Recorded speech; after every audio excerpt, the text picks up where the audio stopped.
Thank you for leading us to the team. A couple of weeks ago, we're dealing with a series called Dealing with Disorientation. So the whole idea that we get presented with circumstances and things that leave us shaken in life. How do we find reorientation in a place of disorientation? I had a moment of orientation a few weeks ago. If you were here a few weeks ago, we had a baptism service. Anyone here for that? What an amazing time that was. A real showcase of what Parky's about. It was about young people and families taking steps of faith, sharing their stories, and everybody celebrating. It was such a time of orientation. People seeking to follow Jesus, doing it in the midst of family and community. It's just such a wonderful thing. But of course, it's not always like that, is it? Many of us here today have people that we know and that we love who are not walking with the Lord. They're not taking steps in that direction. Some of them are actively resisting the idea of there is a God or there is faith or there could be a journey for them in that direction. I've got people in my family like that. I know that's true for probably most of us. And that's a difficult thing when you have to face that. Now, I preached a message similar to this about 5 years ago at Parky. So I'm going to revisit that. It'll be a little bit different, but there'll be a lot of people here that wouldn't have heard that. This is especially difficult when we think about the story in the Bible, the witness of the Bible, that in the future there is a day of judgment, a day of accountability. That it talks about one day we'll stand before God, each one of us. And He'll hold us accountable for the lives that we've lived, for our actions, how we've treated others, and most importantly is what we've done with Jesus, what we've done with His Son. In John 3:36 it says, "Whoever believes in the Son has eternal life, but whoever rejects the Son will not see life, for God's wrath remains upon him." That's a pretty serious verse. It's not that Jesus is bringing judgment, but He's come to rescue us from judgment. There's a judgment in the form of wrath, a settled disposition of God against sin and evil and wickedness in all its forms. And we live in a world that's far from God in many ways.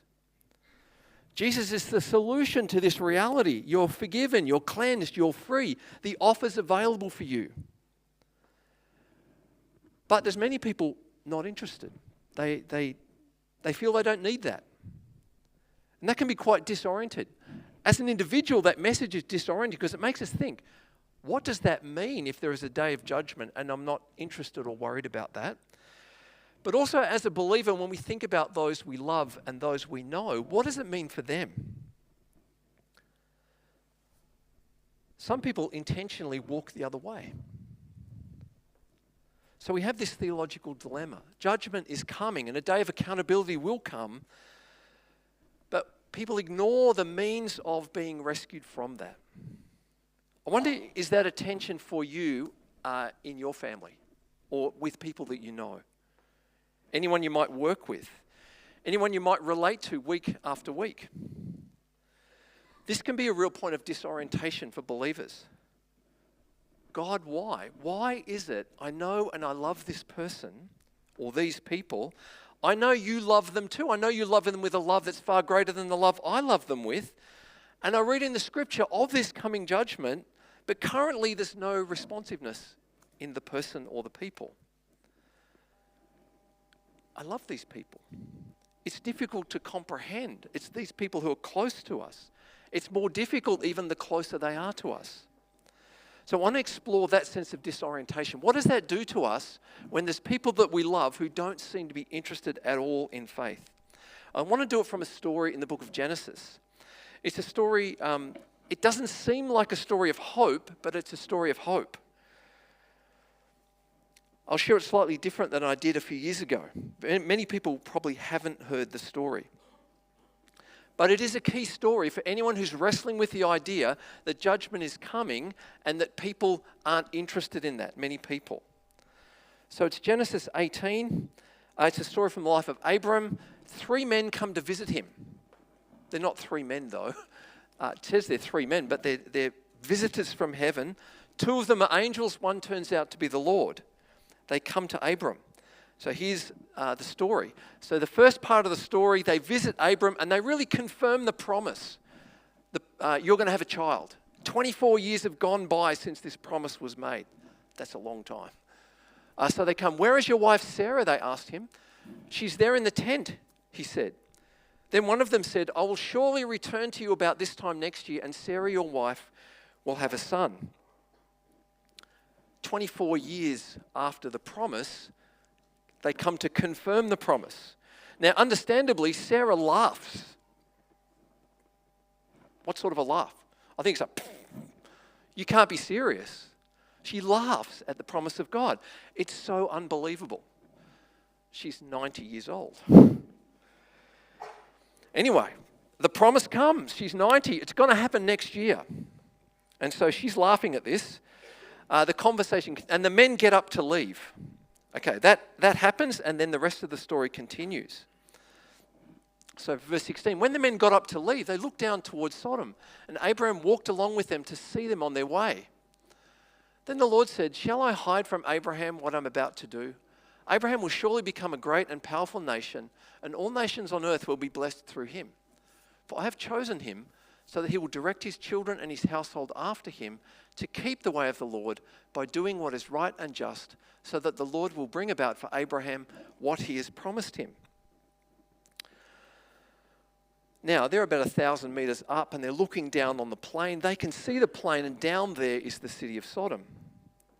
So the Lord speaks. One of them is the Lord, 2 of them are angels. And he talks about the prominent position that Abraham's going to be in.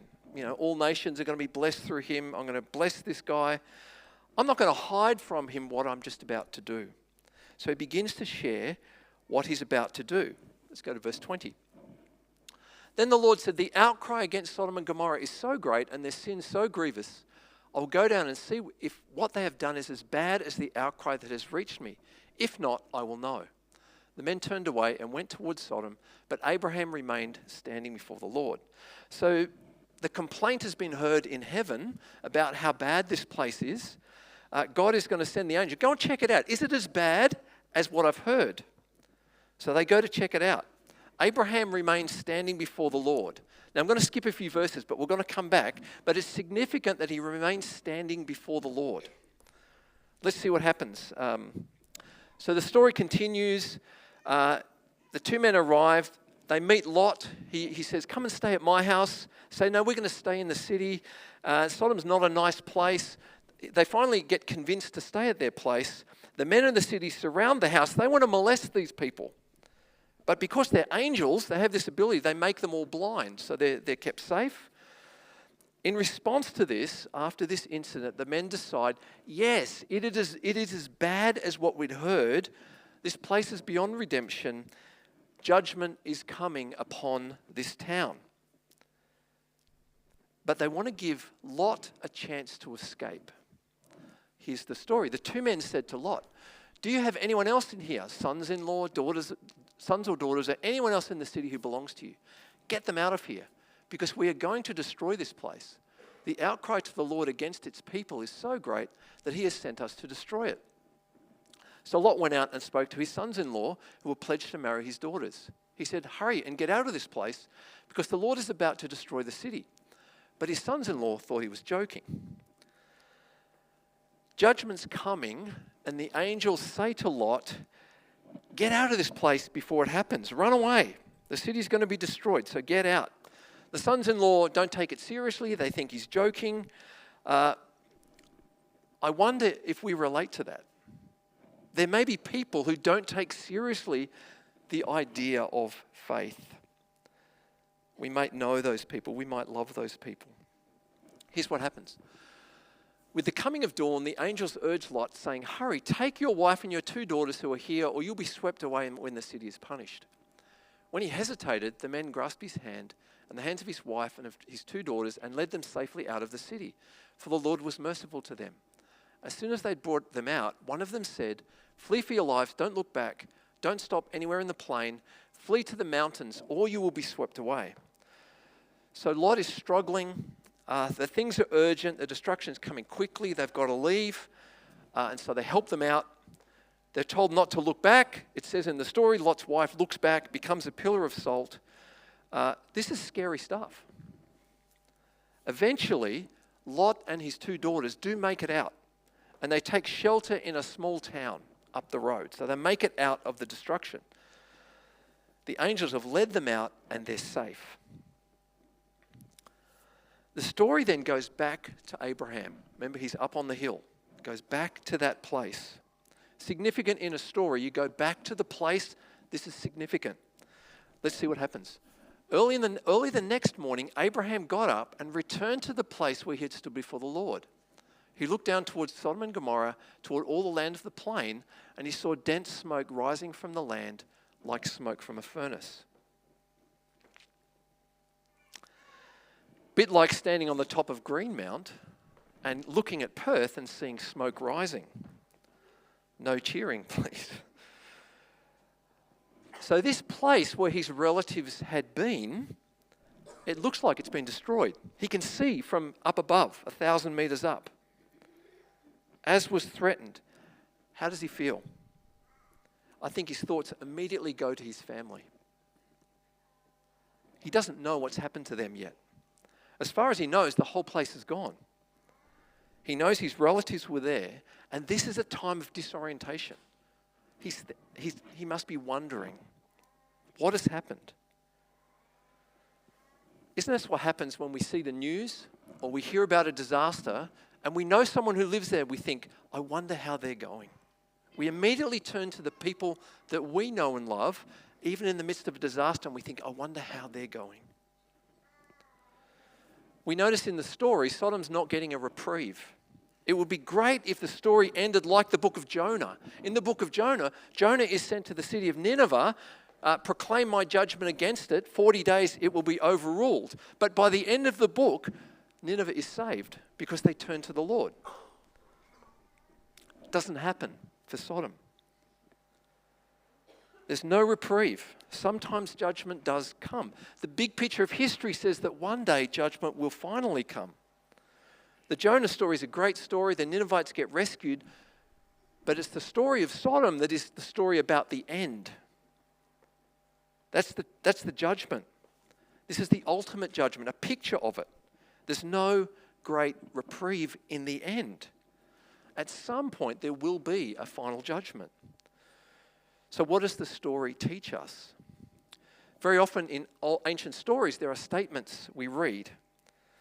Remember, most people couldn't read. It was read to them. So there's little clues in the story they pick up on. Abraham returns to the place. That's a clue.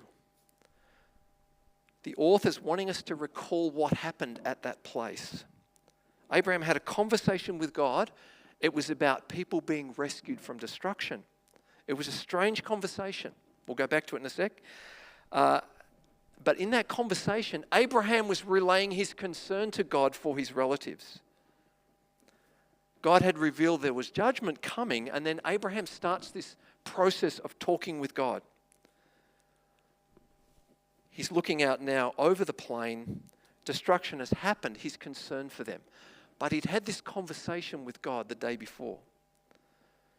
Another point in the story that's significant, again, what the author reveals to us, the structure of the story, the last thing said in the story is very significant. We reread the story in light of the last line. The moral of the story is, oftentimes we end a story like that, and then that gives us the picture of what the story actually means. So even though this story is a story, perhaps the archetypal story of judgment and wickedness, the point of the story is not the judgment. Judgment occurs, fire comes from heaven, and the New Testament does use this story as an example of final judgment. It may sound strange that I say this. This is actually a story of hope. It's not a story, it's not a hope that God won't judge the world. That's not the hope that we get. It's not a hope that everybody will be saved. That's not the hope that we get. Some people, when they think about what hope should I get from the Bible, they say, well, maybe I can draw the hope that there is no judgment. Or maybe I can draw the hope that everybody gets saved. That's not the sort of hope that the Bible gives us. It's a different sort of hope. It's the hope that even though judgment is coming, salvation is possible. Judgment falls and Sodom is destroyed, but some people are rescued from that judgment. Is it because they could run faster? Is it because they were really good preppers? They had a really good bug-out location or something like that? Was it because they were really good people? No, that's not in the story. The New Testament tells us Lot was a good guy, but the emphasis is not on Lot's righteousness. The emphasis is somewhere else in this story about how judgment is averted for them. And the emphasis is the key. The key is not our theological constructs. We can't suppress the story by theology. We've got to let the story speak. The final line tells us, gives us a clue about what the story is about, the moral of the story. We have to go back to what happened when Abraham stood before the Lord. Here's the last verse. This is the last verse in the story. When God destroyed the cities of the plain, he remembered Abraham and he brought Lot out of the catastrophe that overthrew the cities where Lot had lived. Let's read that again. The last line, this is summing up the story. When God destroyed the cities of the plain, he remembered Abraham and he brought Lot out of the catastrophe that overthrew the cities where Lot had lived. That's the meaning of the story. It's not that God doesn't bring judgment. It's not that God saves everyone. It's that God saves some from the judgment. And time and time again, I think this message is repeated in the Bible. There's a message of salvation given judgment is coming. And each time that is said in the Bible, it takes a particular nuance. There's something we're meant to see from it. Different aspects from different stories. How does he save them from judgment? What is this story telling us? When God destroyed the cities of the plain, he remembered Abraham. He brought Lot out of the catastrophe that overthrew the cities where Lot had lived. Even though Lot's living in Sodom, it's a really bad place, his saving grace, he had an uncle. And this uncle prayed for him. That was his saving grace. Abraham had a relationship with God and he prayed to God for Lot and his family. God remembered Abraham. Let's go and have a look at what happened at that point where they go back. So verse 27, early the next morning, Abraham got up and returned to the place. He's going back to this place where something had happened. There's a conversation with God takes place. Let's have a look at that conversation. The men turned away and went to Sodom, but Abraham remained standing before the Lord. Abraham approached him and said, will you sweep away the righteous with the wicked? What if there are 50 righteous people in the city? Will you really sweep it away and not spare the place for the sake of the 50 righteous people in it? Far be it from you to do such a thing, to kill the righteous with the wicked, treating the righteous and the wicked alike. Far be it from you. Will not the judge of all the earth do right? This is a strange prayer. We would think this is a strange conversation to have with God. We might call it a negotiation. He's haggling. He begins at 50, he goes all the way down to 10. Now, why does he stop at 10? Maybe he figures there's 10 people in the extended family. In an ancient Middle Eastern sort of way, he's praying for his family. He's negotiating with God about what's going to happen. He's haggling for the future of his family. Let's go to the next one, verse 32. Then he said, may the Lord not be angry, but let me speak just once more. What if only 10 can be found? So he's worked it all the way down to 10. He answered, for the sake of 10, I will not destroy it. When the Lord had finished speaking with Abram, he left, and Abram returned home. End of discussion. When judgment finally comes on Sodom, God rescues Lot and his daughters. The emphasis is not on Lot, it's on God remembering Abram, remembering this conversation. Abram had heard about the judgment. God said, I'm going to reveal it to Abram what I'm about to do. He was concerned for his relatives. He stood before the Lord and he negotiated with God on their behalf. He prayed for his relatives. That's what he's doing in this space. Now, maybe he figured there were 10 relatives down there. There weren't 10 that got out. There were only 3. That's not the point. The point is that some got out. God remembers Abram's prayer for his relatives. His prayer was about God stopping the judgment if he could find enough righteous people. He got to 10. Now, there weren't 10, and the judgment wasn't stopped. But God did act to provide salvation.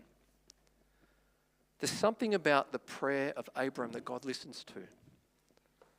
God remembers this prayer, and somehow Abraham, in the midst of this, receives a specific commitment from God. For the sake of 10, I will not destroy it. The numbers are not the same.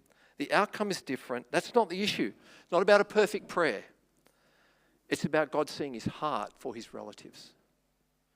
God commits to saving some as a result of Abraham and his prayer. So when the conversation's over, the Lord's finished, he goes. Now, it's a strange conversation. I've never heard anyone pray like this. But the reality is, after the conversation, Abraham knew what he'd prayed for, and God knew what he'd told him, what he'd asked of him. Why significant for us? In the New Testament, we are called the children of Abraham. By faith, we come into that relationship with God. We inherit the promise of blessing and of salvation that were given to Abraham through Jesus. Now, I want to suggest to you, we also inherit this reality to be able to have a conversation with God like Abraham did, to pray. That means I think we inherit the reality like Abraham did to ask God on behalf of our relatives that he would rescue them. And I think because of this story, we have good reason to believe that when we ask God on behalf of our relatives, he hears that prayer, just like he did in this story. They may be living far from God, may at present have no interest in God or the gospel, but I think the story gives us grounds for hope, that God listens to the prayer of people for their relatives. He hears and remembers, even if the prayers are not perfect or perfectly constructed. God will bless them. He will remember the prayers that we pray for them. It's our privilege and our duty to do this, that they might be rescued from judgment. We have hope that God will hear, God will answer, he'll remember, he'll rescue.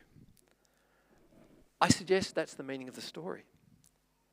That's the way it's written. That's the places the events occur, the things that are said, and especially the final line. It's a story of hope. And it's a story that motivates and instructs us about how we can take our loved ones to God. We can be like Abraham. We can pray for our relatives, and God will remember our prayers. Here's the final line again. When God destroyed the cities of the plain, he remembered Abraham, and he brought Lot out of the catastrophe that overthrew the cities where Lot had lived.